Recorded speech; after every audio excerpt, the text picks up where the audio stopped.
the Western media, especially American media, does a horrible job of covering Turkey. It's I'm trying to think of a way to explain this in a sentence or two, because it's kind of hard because Turkey's very complicated. But traditionally, the Turks, going all the way back to the Ottomans, their theory of the world is put ourselves in the middle of everything and then go from there.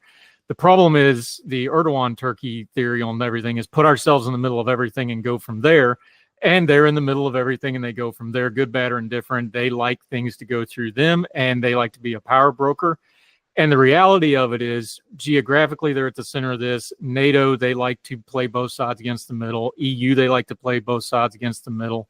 This is just the reality, but that also means if you're going to have transactional leadership like a Donald Trump administration, Erdogan's going to have to get something for him to do other things, but the EU needs him, NATO needs him. We tend to just cover them like they're a normal EU country, or if it suits people, they'll cover them as a Middle Eastern country.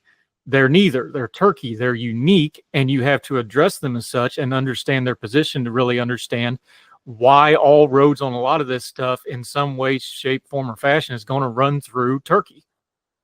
I will start by paraphrasing one of my favorite political leaders of all time, Margaret Thatcher, by saying that when you are in the middle, of course, it creates a lot of opportunity, especially for a middle power like Turkey. But being in the middle also means that you are most exposed to get kicked both from the left and from the right. And I think with Turkey's poor economic status right now, this clearly shows that. But as you already mentioned, their hedging in the foreign policy arena is very intimately connected to their history and to their cultural identity of being this bridge between the East and the West, between Europe and Asia, which geographically it stands.